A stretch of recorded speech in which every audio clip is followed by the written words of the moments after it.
Today's Toy Spot, we are having a look at the Teenage Mutant Ninja Turtles Out of the Shadows movie giants, Leonardo. Leonardo, along with the other movie giant figures, are, well, they're giant. They're a lot taller than the deluxe or basic class of Ninja Turtle figures that we've already had a look at. Leonardo does come with a pair of katanas, similar to his smaller self, and comes to us from the folks over at Spin Master. Now, the Spin Master distributes here in Canada. That's why they're distributing, even though they are made by Playmates. It's recommended for ages 4 and up. Go ahead and take the packaging, which is very large. Here's the other Titans figures, or big-sized figures on the back there. There's Raphael, Donatello, Leonardo, Michelangelo, as well as Rocksteady and Bebop. New York City, an old menace returns, new mutations arise, the ultimate showdown approaches. Our heroes must rise up again to save the city they love. To check out more from Spin Master, you can head over to www.spinmaster.com. Spot's going to take a break and get this guy out of packaging.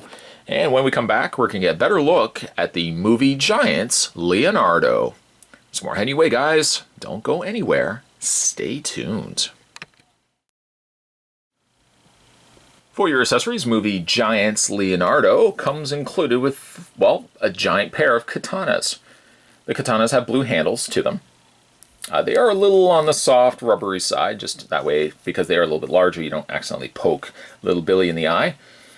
And you can go ahead and grab Leo here. And the katanas fit fairly easy, actually, into his hands.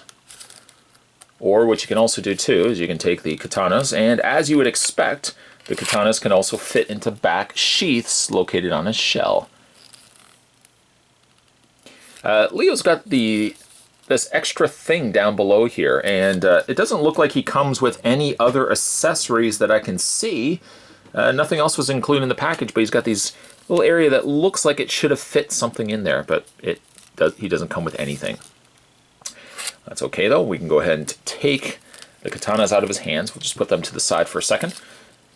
For a scale comparison, and this is where literally these are giant toys, you compare him next to the regular Leo. No, I have not shrunk him down in the wash. That's the size of a regular Turtles toy. It's not actually until you compare it to the movie giants that you see they actually are rather small. Proportionately, they look like they are using, well, not quite a similar mold, as areas in the arms vary a little bit as the bandage goes all the way up to the elbows. Here, the elbow, there's a different area of the joint here, but it does look like it shares similar components to the smaller molds, just obviously scaled much larger. Unlike the smaller figures too, the giant turtles have pupils in his eyes, and that's common with all the Turtles toys that we will look at. I like the texture of the skin, the turtle skin on the forehead here, as well as that carries over to the arms.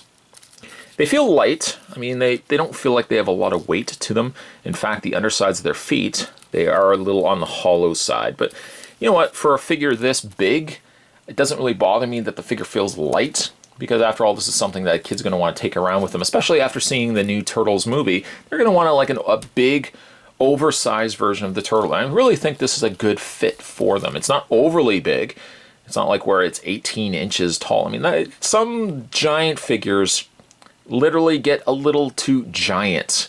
I think when you start looking at anything, this is roughly about an 11-inch tall turtle. Anything bigger than that, I think, is almost too big. This is just the right size, I think, for a little toddler or kid to be carrying around with them. Paint, though, it's, again, pretty much exactly the same as the smaller turtle. And I'm surprised, actually, the level of posability that these turtles also feature. For posability, the head is on a ball joint. Doesn't really move the head up and down, unfortunately, but more so just left and right. Very surprised that the shoulders hinge out. Gives you a full rotation all the way around. Sometimes it clips a little bit against the back of the shell, but you can still get a full rotation in the arm. An elbow bend, either way, which I guess is kind of silly, but a full rotation on the forearm, a rotation on the hand. No waist swivel. This is basically like this section here is just all one sculpted torso. But you actually got a good range of motion from the legs. The legs hinge forward and back. You have to rotate them this way. If you want to rotate the legs out. It's one of those kind of joints. A bend at the knee, which also rotates the lower leg. And there's nothing, absolutely nothing in the ankle area. But that's okay. That doesn't bother me too much. A fairly inexpensive figure. I mean, they're not overly expensive. I think the giant figures are about 30 or so. Maybe $25 to $30. But it's a good fit for a kid who wants something a little bit bigger than the regular turtle. Not something overly big, where a kid is literally dragging it on the floor behind them. But I think these are a good sized fit. Playmates, I think, opted for a good size to give giant figures without them being overly giant. Not bad figures, though. Not bad. Today's Toy Spot, we were having a look at the Teenage Mutant Ninja Turtles Out of the Shadows. This was Movie Giants Leonardo. Stay tuned, guys. Spot's going to have the look at a couple of the other Movie Giants figures. Stay tuned for those. As always, thanks for watching, as you always do. See you next time.